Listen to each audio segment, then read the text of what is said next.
Well, good morning. Welcome back to the Broadcast Retirement Network. I'm Jeff Snyder. This is BRN Sunday for Sunday, March 6th, 2022.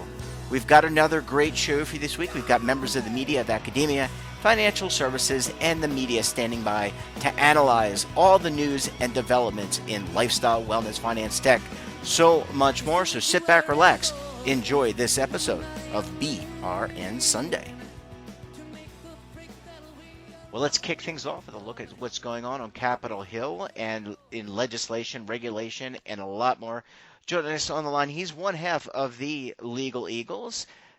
He's also known as Kevin Walsh. He is a principal with Groom Law Group, an employee benefits law firm based in Washington, D.C. Kevin, thanks so much for joining us on the program this morning. As the days get longer and as some of the daffodils begin to bloom in DC, it's good to appear on your program, good to get in front of your listeners. I know my colleague David is still hibernating, so he won't be with us this week. No, that's he's flown the coop, but we're very privileged to on any show have you and David, and we're very privileged to have you on. So let's talk about there's a lot. Obviously, last week we talked about the Russian sanctions, the impact to retirement plans. This week, we're going to kind of shift gears. I know you wanted to talk about Secure 2.0. There may be movement afoot on this particular as part of a particular package. Yeah, so I think every time there's a spending bill that comes along, there's an opportunity to hitch a ride and get additional priorities passed. And Congress has been working for months now to iron out a budget for the current fiscal year, and then later this year they're going to have to, do another budget for kind of the remainder of the year next year. So there's really two vehicles this year that could be used for retirement legislation, and we saw the Secure Act 1.0. It sat around for a number of years, and then it finally got enacted in 2019. I think there's some speculation this year that, there could be pushes to include it in one of these two spending bills. Now, some of this comes down to whether we pivot towards bipartisanship, or if we continue to pivot in kind of a partisan manner. And I think it's going to come down to what the parties think suits them best for the upcoming election. But Secure 2.0 has a number of features that really could make changes to the retirement system, and it looks like it's got enough bipartisan support that it could pass in its current form or in something like this form either this year or in future years. Go on. Oh, I was going to say, Kevin. I was under the assumption that retirement is like the last bastion of bipartisanship. But does it come down to cost? In the past, when talking with you and David, these things can do great things and they make a lot of sense, but oftentimes the cost, meaning what it means in lost revenue to the government, can become a factor. Well, a lot of the time they can find ways to have these bills offset themselves. So there's pay-fors in addition to, spending on retirement. That being said, it is an area where at the committee level we see a fair amount of bipartisanship. Mm-hmm. But it comes down to, in terms of putting points on the board, do members think that when they go home they're going to highlight the fact that we were able to work together, we were able to come up with solutions for retirement, or are they better served by going home and saying we're being obstructed on everything by the other side, or the other side just doesn't want to negotiate? So I think there's bipartisanship here. These provisions have pretty wide support. Auto enrollment for new employees is one of the provisions. Expanding the investment options for 403B plans. These aren't controversial provisions. Mm-hmm. But Secure 2.0 has been crafted now for over a year, and it has bipartisan support that hasn't moved. Mm-hmm. So I think it is a little bit rah-rah to think that simply because something's bipartisan at the committee level means that it's going to get to the floor. Yeah, and this has the support not only of members of Congress, but also people within the industry. There's really, when I have read press releases and articles, this thing is got a lot of backing, but that may not be enough to get it over the hump, because retirement plan providers typically, like asset managers, record keepers, employ lobbyists just like every other industry. but it's about, as you said, prioritization and fighting to get this into a broader spending bill. And current events may have a say in what Oh gets yeah. put in, right? I mean, that's Oh just the yeah. bottom line. Well, I mean, yeah, there's really two spending bills that are going to get done this year. If it gets attached to one of those two bills, then then it goes. But if it doesn't, and you look at the Senate schedule, the Senate's got to confirm a Supreme Court justice. They're working on additional action related to Ukraine. Hmm. They're still talking about components of Build Back Better. There's a whole lot that is already on their plate. That if retirement has to be a standalone thing, it's not going to get done. Yeah, and that obviously this is something that many people within the industry believe is necessary to build and strengthen the retirement system. I'm not saying it's not strong, but it can always be improved. So it just comes down to prioritization, and where it kind of sits in the pecking order.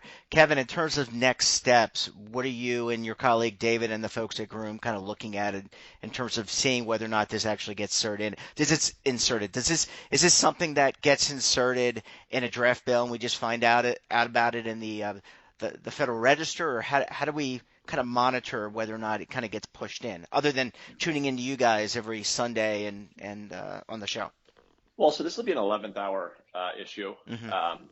At some point we expect to see legislative text from the spending bill. And when we see the legislative text for the spending bill, it'll either be in or it won't be in. Right now, we're in discussions with committee staff at the Senate Help Committee and others just to get a feel for what's going on in the state of play. But at bottom, it comes down to are people going to use their resources to get this added on, or are folks going to be more focused on other priorities? And I think we just need to watch this. The place to watch will be when the text is released, and then typically with that they release a section by section. And I think if you look at the section by section and you look at automatic enrollment as a quick text search, if you find a hit for automatic enrollment, it's more likely than not that's the Secure 2.0 being dumped in. But last question here, Kevin.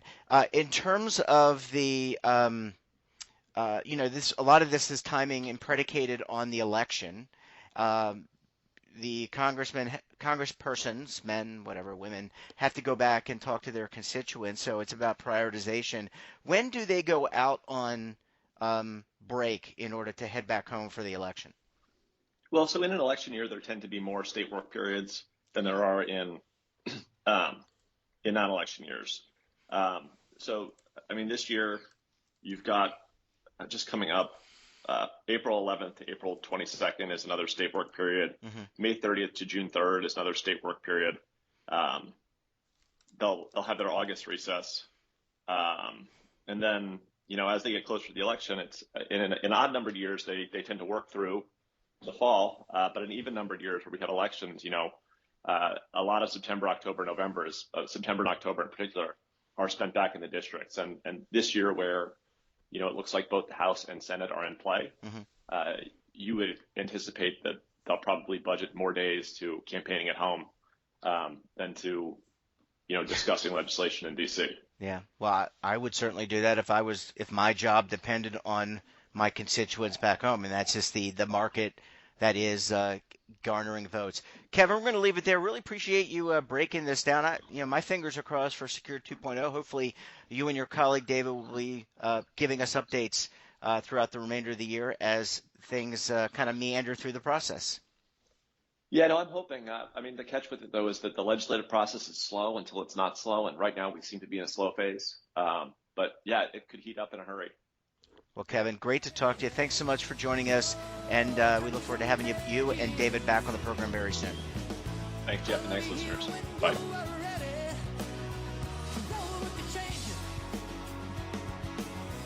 Welcome back, and now we're going to talk the markets and the economy. Joining me live on the phone, he is the lead anchor for the TD Ameritrade Network. We're talking about Oliver Rennick. Oliver, thanks so much for joining us on the program this morning. Absolutely, of course. Thanks, as always. Yeah, it's great to catch up with you. And needless to say, difficult geopolitical tensions at a all-time high, lots of Hmm. humanitarian challenges going on in Eastern Europe. Hmm. But I want to get your sense, if we could just talk about, and we don't want to make light of any of that. That is all very important. It's probably above where markets are, but just give us your sense of the markets Hmm. for the week. A lot of volatility, clearly, because of the war in the Ukraine, between Russia and Ukraine.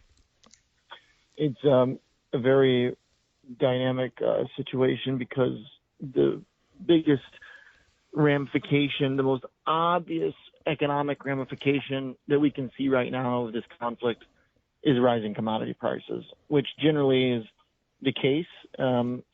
But this time around, it's particularly obvious and extreme. The moves in crude oil that we've seen, the moves in wheat and other input goods have been surging.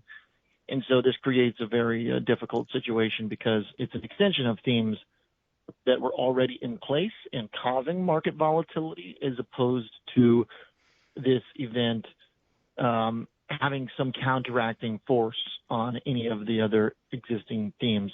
That's why it's so unique, I think, is we were already reeling from an inflationary environment that has gotten out of the Fed's control, and now this incident is causing prices to go even higher. Now, it's still from a supply perspective, so from the two sides of, the equation for inflation, one could argue that some of these things will be temporary still, but they had already proved less temporary than our policymakers thought way before Russia's invasion of Ukraine. So ultimately what we have is more of the same, and another reason also for investors to just have hesitation in buying risk assets. So all of this it's hard to really see this event on any charts because it is adding to an existing trend, and that trend is higher commodity prices, stronger U.S. dollar, and weaker risk assets. This has been going on for months, and the Ukraine conflict is certainly adding to that theme, but the theme had already been in place and will continue now. Yeah, Oliver, Jerome Powell, Chairman Jerome Powell and the Federal Reserve have talked about whatever the right use of the word is. Grammar is not my forte, but they have talked about raising rates. There's a balancing act, I should say, that has to happen right now with additional inflation. You talked about the commodity prices rising, shortages, the other economic impact of this conflict. Is the consensus of guests on your programs this week that we're still going to see a Fed rate increase and it will just be 25 basis points, or could it be more severe, meaning 50 Well, basis the points? 25 is locked in, Okay. is my view. And after language from Powell this week, he did not take the opportunity to change his tone dramatically. There is an awareness, of course, by the central bank, but it seems both logical and empirical in the words that Powell is using that nothing's really changed here in their outlook. We had a really good employment report on Friday, which showed slower wage growth than had been anticipated, which is a bit of a double-edged sword. It means that that sticky inflationary force in wages may not be ramping up the way many suspected, including myself. I'm surprised at how sluggish they've been, but it also means that with inflation prices rising, the buying power of individuals is decreasing as wages don't keep up. So generally the Fed is locked in at least for 25 basis points, not 50. I think that would be a shock. They're not going to do that now, particularly after what's happening. But they did leave open the door to 50 basis point hikes in the future. They also left open the door to data dependency in general. So if the global geopolitical conflict turns into a major escalation that has more discrete, immediate economic impact, then Powell could still change course in a more dovish way. But right now, both the logic and the language seems to point to the risk of him having to change the pace in a tighter fashion than a looser one still. Oliver, there have been sanctions from a lot of, I think, 140 some odd countries now, Western countries have said, we're not going to do business, we're not going to invest, we're not going to do put any money towards Russian companies, Russian economy. For example, Apple, I think, has said that they're not going to sell their products in Russia. When last we talked, before this even really started to take off, tech companies were kind of getting pounded a little bit because the return to work, the end of COVID, Hmm. not pounded from a valuation perspective, I guess is No, what I they mean, have been. a That's market. that's So, really important. so what is the impact of these sanctions? I guess when you are talking to your guests and you're looking at the market, if companies are not, people are taking write downs, they're not going to do business in Russia. That's not a huge market, but it's a market, and Hmm. that's going to impact balance sheets, going to impact earnings, I would think. It's possible that ultimately down the road there could be direct ties between the conflict and earnings. Right now, it is very well. It's showing up in some of the travel stocks. Some of those have been punished again. Airlines made a new low this week. The idea being that Europe travel is going to be limited because of this. But other than that, the direct ties are something that are going to have to show up over a much longer period of time. Right now, generally, the earnings theme in markets has been very consistent, which is selling tech stocks because their growth is slowing and trying to find steady cash flow heavy dividend payers to buy. And that has been a very difficult challenge. Very few companies have fit the bill for what is rallying right now. Basically, just raw materials connected businesses have been the one strong point of this market. Earnings have been still very negative on net for tech companies, and that's a big drag. Yeah, it just seems like we shifted from Omicron and COVID. And, you have Yeah. been a journalist for a long time, and you know how the media works. They always get fixated, or we both know how the media works. They get fixated on a particular issue. So we've kind of shifted COVID from COVID. I think is the most primary issue. Now this war is Hmm. driving everything. When you look out into your own shows coming up not in 2022, next week. What are themes that you're kind of exploring and thinking about with your guests? Well, this is going to be still very inflation focused. This is trying to figure out how the economic data is going to inform the overall direction for policy. The dollar is breaking out this week, and that's a big deal because our central bank is responding to data that is overall quite robust, but also inflationary. So we've got what seemingly appears to be a very risk-off combination of news flow right now. So really, as always, it is trying to figure out who is picking stocks that are doing well and finding out the formula for companies that are doing well. But it's very difficult to do that right now. So mostly this is about kind of triage, figuring out which things are least likely to go down the most. Basically, how do you lose the least at this point? And also trying to find those few things that are working, being very much attentive to how the connections all form across these assets, because generally right now it's been pretty logical. It's been pretty clear how everything connects. Stocks down, crypto down, dollar up, crude oil, commodities up. It's just constantly watching that puzzle and seeing if any pieces start to break apart, which right now they're really not. Last question, Oliver. You're a student of history of markets, history of the world.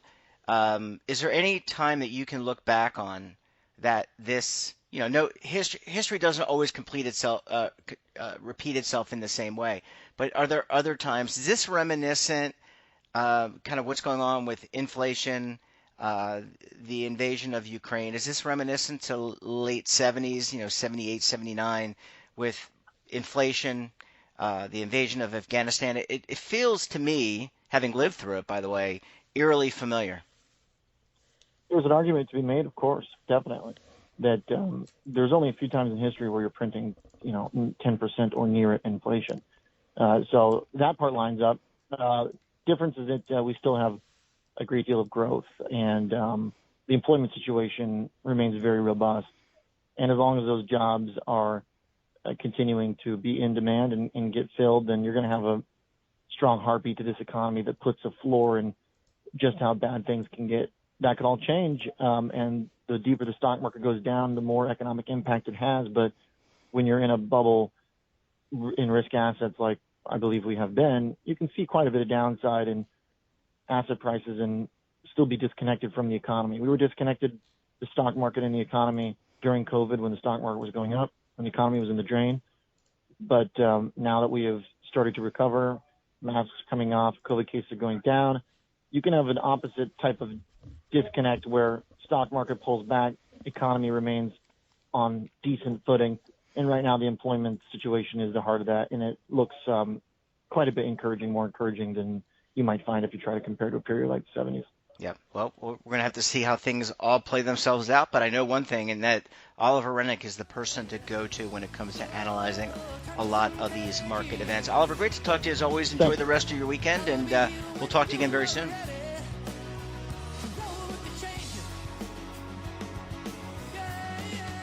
Welcome back, and now we're going to talk travel and real estate. Joining us on the line, he is the travel and real estate reporter, or a travel and the real estate reporter for Dow Jones Market Watch. We're talking about Jacob Passy. Jacob, thanks so much for joining us on the program this morning. Glad to be here. Okay, so it has been a tumultuous week in markets. We've seen a lot of volatility, a lot of this brought on by the invasion of Russia of the Ukraine. Since you cover both travel and real estate, let's start talking about travel. You and I have spoken throughout this pandemic about the travel industry having a lot of headwinds with canceled flights and crews not being able to work. What's the impact of this invasion on the travel industry right now? Yeah, so there are many impacts, some direct, some indirect. Probably the biggest impact so far that most people are anticipating is in terms of, fuel surcharges and things like that, because the conflict has led to a significant increase in oil prices, or a lot of volatility, at least, in oil prices. And, a lot of this depends on how long this lasts. It's only been, essentially a couple weeks so far. But, the longer this lasts, the more this is all going to kind of snowball. So when it comes to fuel surcharges and things like that, those are going to apply regardless of where you're traveling. So, if you already have a vacation booked, you're fine. You're not going to have to pay extra or anything like that. It's more for future bookings. And some of this is, still being determined because airlines, they engage in the commodities markets and buy oil futures and things like that to hedge their prices. So, airlines have basically pre-purchased fuel many months out. So it won't necessarily be right away that you see the higher prices, but if this conflict is protracted, if sanctions on Russia are longer lasting, then it is very likely that you will see higher fares or surcharges, actual surcharges related to the jet fuel. So that's like kind of a direct effect. And then there's other direct effects, like, for international travelers. I don't know how many of the folks tuning in are listening in from Europe, but, if you're in Europe and you're trying to fly to Asia, it's gotten a lot more complicated because airspace over Russia has been closed to more than 30 airlines from more than 30 countries. So the flight routes are being remapped and flights are taking longer and things like that. Interestingly, I just did a story this week on how that situation also has an impact on the other side of air travel, which is actually cargo flights, and also a lot of passenger flights. Will also, in the cargo hold of the plane will also be, food and other goods that are being, shipped around the world. So there's an extent to which this whole situation, because of how much it's disrupting air travel, could actually have an effect on supply chains and lead to, higher prices for everything from cars to, fresh cut flowers around the world. Wow. I mean, it's hard to measure, Jacob, the effects that even somewhere around the world in another part of the world can have an impact on our day-to-day lives and our travel plans. And here we were about a week ago. I just had a great conversation with AAA, and they were expecting the number of travelers. People just saying, "Hey, we're fed up with COVID. We're back to some level of normalcy and we want to travel." Do you think that any of the projected increase in travel gets uh, abated a little bit because of this? I mean, do people just say, look, if they were planning to go to Russia, if they were planning to go to parts of Eastern Europe, if they were just planning to go to Europe, anywhere in that area, they just say, hey, I'm going to wash my hands of it and wait until after this thing is settled. If it ever, even if it, I don't think this is going. I think this is going to be a protracted event, so it's not going to be over in a week. But do you think that those projections maybe are going to be off, considering all the things that are going on? Right. So I do agree with that kind of view that you have. Certainly at the margins, there are going to be people who are just not traveling because they were planning to travel to destinations close to where the conflict is occurring, or maybe they're just nervous about, international flights in general. I will say to anyone who's nervous in that regard, I wouldn't be worried too much right now. Let things pan out, and keep in mind that flights are avoiding Ukraine's airspace and Russia's airspace by and large. So, you're not going to be flying over a war zone. Because and I say that because, back in 2014, there was that flight that was actually shot down it was a Malaysia Airlines flight that was shot down over Ukraine back when all the civil unrest in Ukraine started in 2014. And since then, airlines have been very careful about flying over that region to begin with. So now they're even more cautious. But where I do think it's going to affect demand beyond, the marginal effect on folks who may have been traveling to somewhere like Romania or Poland or something like that is on business travel, especially when we talk about the potential for air travel in general becoming more expensive because of all the jet fuel issues that I talked about. You're going to see business travelers think twice whether they really need to go on any of these business trips. And that's a segment of the air travel market that has been much slower to rebound from COVID. Passenger travel, leisure travel has rebounded for sure. And we saw that like during Christmas and New Year's, we were basically approaching the same levels of passengers we saw pre-COVID. But business travel has not recovered nearly as well. There are conferences and things happening again, but not at the same level as it was before the pandemic. And a lot of that has to do with, Zoom. Let's face it, a lot of us are probably opting to communicate with people across the globe over video conferencing and things like that, rather than traveling to meet in person, because it is easier and cheaper and less stressful. So companies are already thinking twice about how necessary some of that travel is. And then when you layer on the fact that it's going to possibly be more expensive, you're going to see a lot of that travel demand from business travelers fall off, which actually could lead to discounts and things for leisure travelers, because we've seen throughout the pandemic in some of the business travel destinations or business class seats getting discounts because they're not being filled. So there's a potential silver lining there. Yeah, I mean, there's always a ebb and a flow, a yin and a yang to everything. There's no 0, 1. There's never anything really black and white, I guess, at least in my experience. All right, Jacob, let's transition to real estate. That's another area that you primarily cover for Market Watch.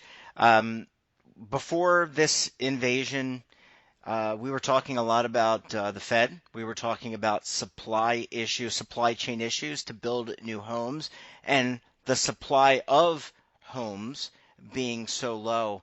What's been the impact of this event, this invasion, on the American residential real estate market? So another silver lining here. conflict in Ukraine has caused quite a bit of volatility in terms of bond yields and things like that. And that then trickles down into the mortgage market. So mortgage rates fell quite considerably over the past week and have been pretty volatile since this whole situation started to unfold a few weeks ago. So economists started saying, there is going to be, this is it's going to be the reality for the short term. I mean, it's going to be volatile. So some days it'll go up, some days it'll go down, or weeks it'll go up and weeks it'll go down. But right now,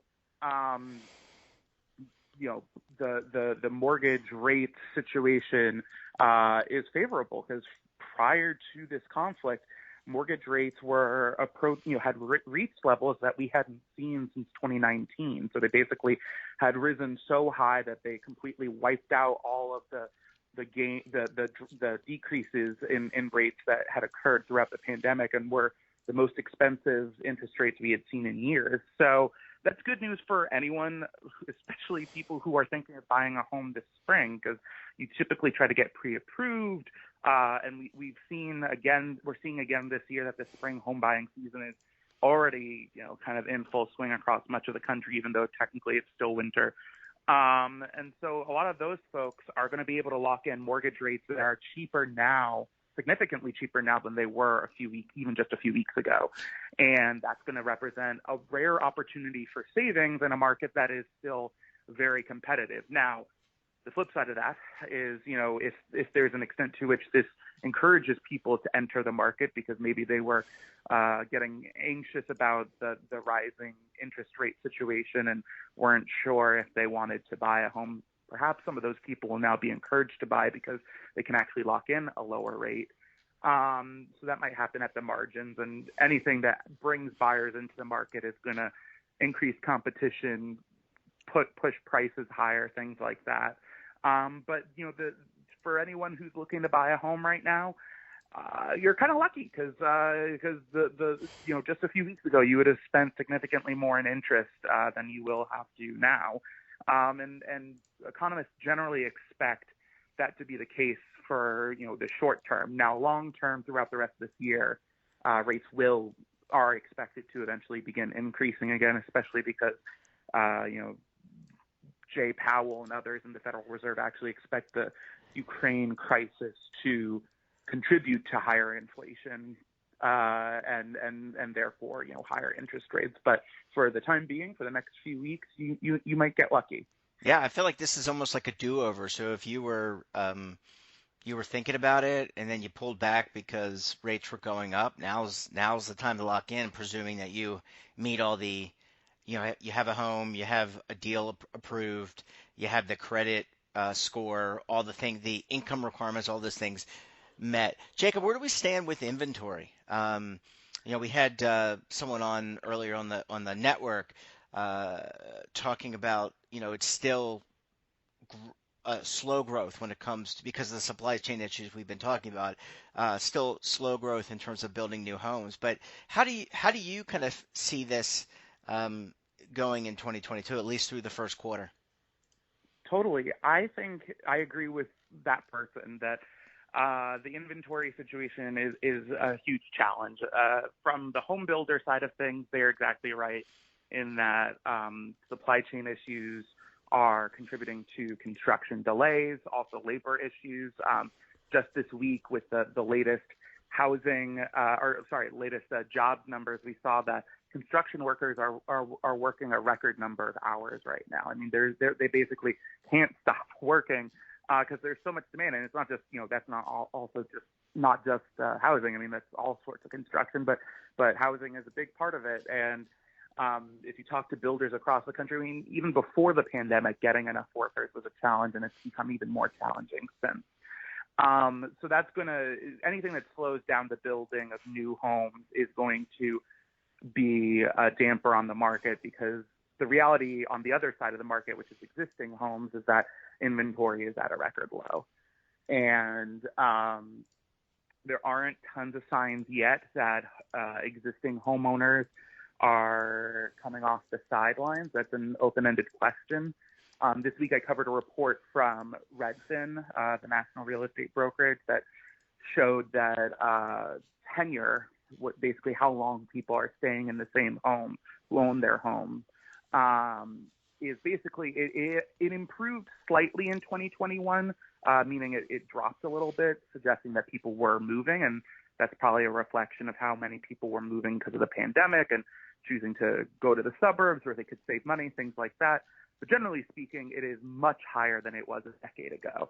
And a lot of folks are choosing to stay in their home because they like it. And there's a whole trend of aging in place and folks choosing to retire with, staying in the same home rather than downsizing or moving to a retirement community.